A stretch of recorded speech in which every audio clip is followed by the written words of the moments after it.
Où c'est vraiment des vieux habits. C'est de la nourriture.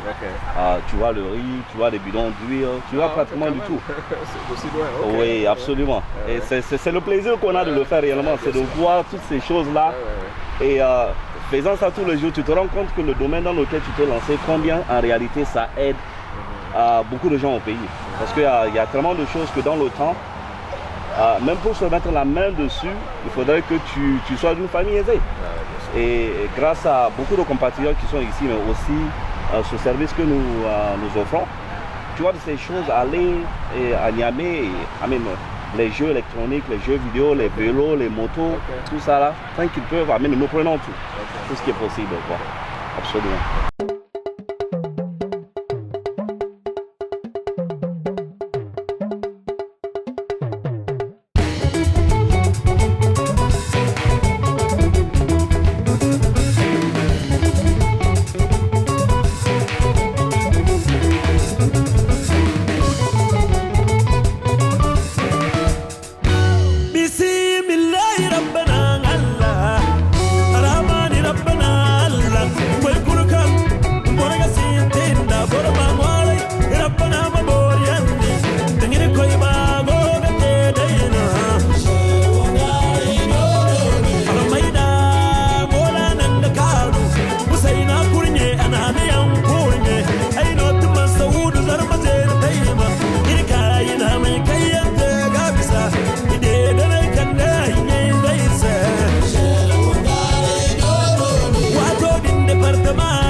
Vous avez répondu de manière positive à notre invitation. Excellence, comme vous le savez, nous sommes une communauté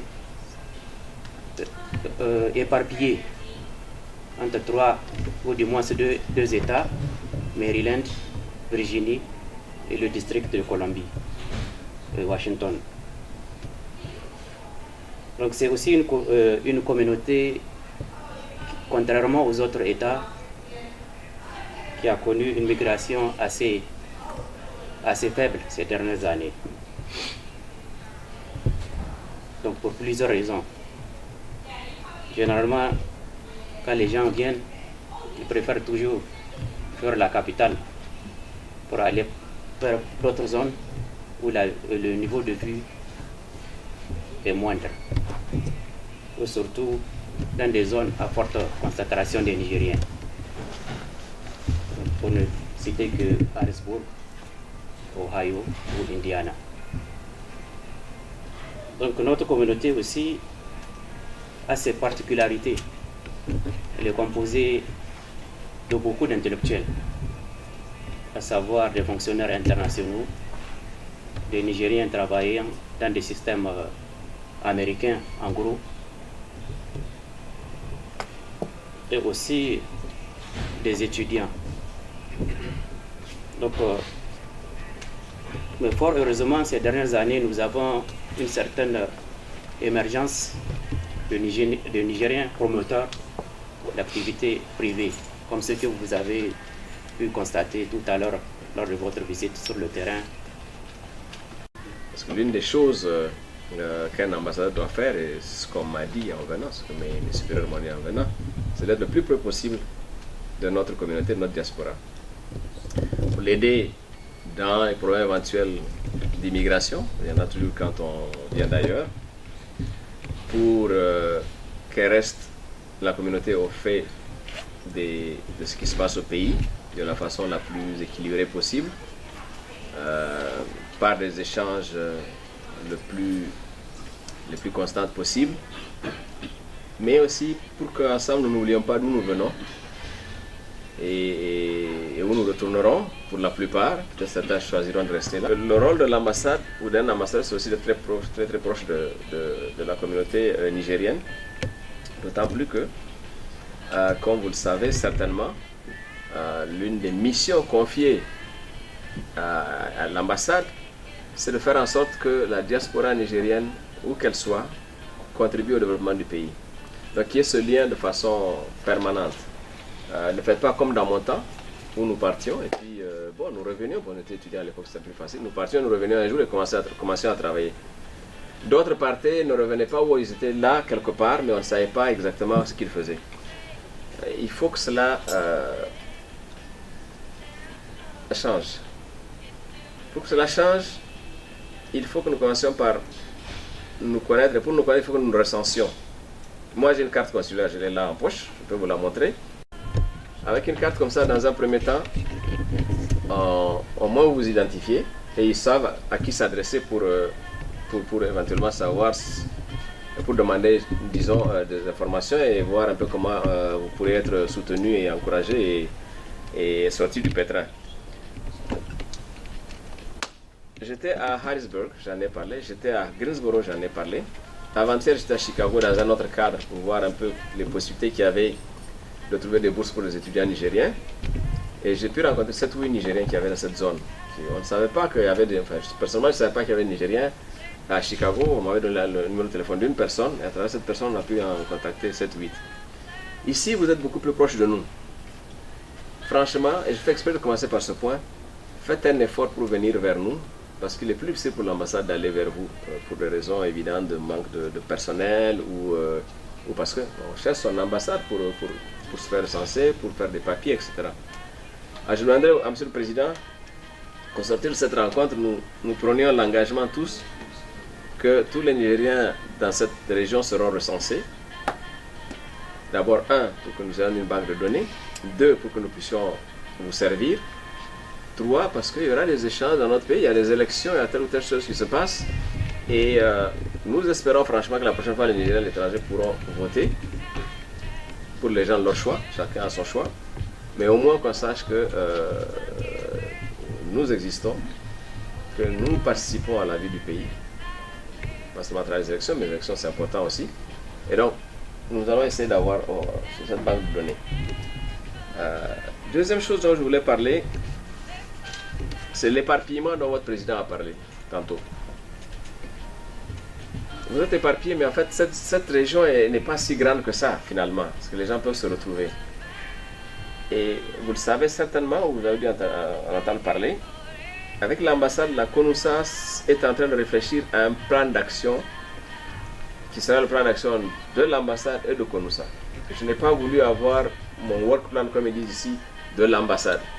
J'ai voulu coller le work plan de l'ambassade aux aspirations, aux idées, aux initiatives de la communauté nigérienne. La première question à monsieur l'ambassadeur, qu'est-ce que concrètement la communauté nigérienne, notamment de Virginie, DC et Maryland, peut faire pour aider avec les initiatives comme la famine qui est en train de ravager une partie du Niger, et notamment les 3 N.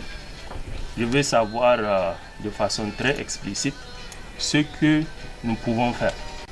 Donc maintenant la deuxième question,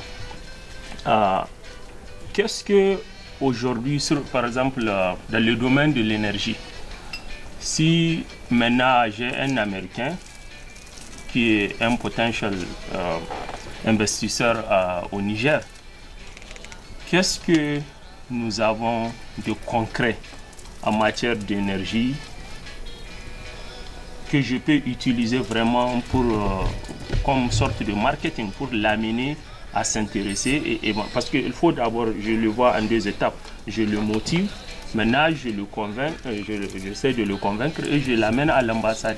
Donc si je peux avoir quelques ressources dans lesquelles on peut se lancer. Maintenant la dernière question, je ne veux pas abuser du temps, c'est-à-dire dans mon domaine, j'avais eu par exemple quelques Vietnamiens qui étaient intéressés à se lancer dans le business du riz au Niger. Mais ils m'avaient posé des questions que je n'étais pas à mesure sincèrement de les répondre. Quels sont les blocages qu'on a? Un Vietnamien qui veut bouger son riz du Niger, je sais qu'il y a une certaine monopolie, mais qu'est-ce que nous, qui sommes loin des pouvoirs publics, peuvent faire pour passer la marchandise là-bas? On a une grande communauté d'étudiants en fait, qui étudient dans différentes universités, différents États. Et le problème qu'ils rencontrent en fait vers la fin de leurs études, c'est que l'immigration américaine leur permet juste de rester, après avoir gradué, juste 1 an sans pour autant travailler, sans aller à l'école. Et après cette année-là, ils sont soit obligés de retourner à l'école, qui la plupart c'est pour aller faire un master, ou quitter le pays. Bon, c'est dans leur intérêt de rester pour faire le master, mais la plupart d'entre eux, quand ils restent, en fait, ils rencontrent un problème financier parce que pour faire le programme du master, c'est très cher. Donc, certains d'entre eux vont hors statut et ils commencent à faire la fuite et la vie clandestine et tout. D'autres rentrent au pays parce qu'ils n'ont pas les moyens de payer pour le master. Et d'autres se font embaucher en fait ici et se font utiliser à moindre coût en fait. C'est-à-dire si c'était des Américains qui avaient leur diplôme, ils seraient largement beaucoup mieux payés avec des positions plus importantes. J'ai des amis personnellement qui ont eu leur bachelor. Ils ont vécu ici, ils ont travaillé par exemple à Clark Construction, à Downtown Bethesda. D'autres ont travaillé pour des organismes internationaux. Ils ont formé des Américains qui sont sortis 2 ans après eux de l'école. Ils les ont formés et ces gens-là sont revenus pour être leurs patrons dans les mêmes compagnies. Et donc, je ne sais pas si l'ambassade peut intervenir par rapport au niveau du ministère des Affaires étrangères ou des institutions compétentes au Niger pour qu'on puisse faire quelque chose pour ces étudiants-là, pour qu'ils puissent bénéficier, en fait, pas seulement ceux qui viennent du Niger après 2 ans à l'université, arriver ici et continuer, mais ceux-là même qui sont déjà ici, qu'ils aient été envoyés par leurs parents ou voilà, qu'ils ont fait un sacrifice. Il y en a qui travaillent dur ici et qui vont à l'école. Et ce n'est pas facile, c'est à peine s'ils dorment 2-3 heures. Et après 5 ans, 6 ans de ce sacrifice-là, ils se retrouvent pratiquement au point zéro. Et c'est ce qui fait en fait que beaucoup d'entre nous, beaucoup d'étudiants en fait, comme on dit aux États-Unis, they give up on the country. Je suppose le premier qui serait quand même le plus important, c'est de saluer cette initiative que l'ambassade a de vraiment vouloir rencontrer les Nigériens. J'ai beaucoup d'admiration pour son excellence, les mots qu'il a utilisés, d'encouragement pour notre communauté qui est ici, non seulement à Washington, mais partout aux États-Unis. Il y avait une phrase, je ne suis pas certain je ne peux pas quote l'ambassadeur, où il disait que ce serait vraiment meilleur que ce soit nous les Nigériens qui allons vers l'ambassade. C'est une formule qui est réelle et qui doit être. Mais nous connaissons, l'une des choses que nous avons tous mentionnées ici, c'est la mentalité de notre communauté, unfortunately. Et cette visite, aux séries de visites que l'ambassadeur est en train d'organiser, rencontrer les Nigériens, partout aux États-Unis, ça se fait parler. On voit partout les gens annoncer, ah, l'ambassadeur était là, c'était une bonne chose et autres. En fait, là où je veux aller, nous comprenons l'engagement que l'ambassade est en train de prendre, les mots d'encouragement que son Excellence, vous venez juste de prononcer. Mais il se trouve que quelque part, vu notre mentalité et la façon dont nous procédons entre nous, peut-être qu'on a besoin d'un grand frère, qui peut être l'ambassade, qui peut être le chargé à l'organisation de la culture ou s'il y a un poste pareil à l'ambassade, de se rassurer que entre nous les Nigériens, il y a cette coopération, de se rassurer que entre nous Nigériens, nous nous voyons, nous nous aidons. Peut-être qu'il faut créer un site ou quelque part où un Nigérien peut aller poster ses qualifications, par exemple, ou quelqu'un d'autre, même s'il ne connaît pas la personne, peut accéder pour voir qui d'autre, spécialement quand il y a une ouverture au niveau de ces organismes, s'il y a des gens qui sont qualifiés à pouvoir prendre ces positions-là. J'ai entendu parler effectivement de la division d'esprit au sein de la diaspora. J'ai entendu effectivement qu'il y a des Nigériens ici qui, à valeur égale, travaillent à coût moyen. J'ai entendu aussi, n'est-ce pas, un manque d'éducation. Ou un manque d'éducation, j'allais augmenter civique. Voilà. Donc, ce sont effectivement les points saillants que rencontre la communauté nigérienne ici aux États-Unis. Mais j'ai ici compris qu'il y a déjà un premier pas que l'ambassade a fait en allant jusqu'à Chicago, rencontrer donc les responsables de l'université de ce state, j'allais dire, parce que et j'ai compris que d'ici peu, il y aura ce que les Américains appellent communément MOU, Memorandum of Understanding, qui va devoir donc mettre au point les termes, si j'ose l'interpréter comme ça, de contrat pour l'octroi de bourse. C'est déjà un pas. Celui qui connaît bien le Niger ne peut pas nier la réalité naturelle, qui est l'eau. Nous sommes d'un pays aride. Mais au-delà de l'aridité, il y a aussi l'enclavement. Nous n'avons pas de débouchés au niveau de la mer, au niveau de l'océan. De tous les côtés. Nous sommes à 1000 km. Le Nigeria à 1000 km. Quelle que soit la direction que vous prenez, il faudra bien que vous parcouriez 1000 km avant d'arriver à un océan. Nous n'avons pas de route. Les routes ont été faites, ont été créées depuis le temps de Kunché et aujourd'hui ce sont ces routes-là qui sont en train de céder. Nous avons un taux d'analphabétisme très significatif. Ça, il faut l'avouer. Mais alors, on nous parle ici de nous réunir, quelque chose qui est très bien. Mais la réunification ne peut être concrète que lorsque nous avons un plan de travail, une vision commune. Et je suis fier d'entendre Monsieur l'ambassadeur parler effectivement d'un plan de travail commutativement avec Konoussa. Ça, c'est un grand pas. Commutativement avec la base de données que Konoussa va aider à recueillir. Mais alors, faudra-t-il maintenant penser à l'investissement?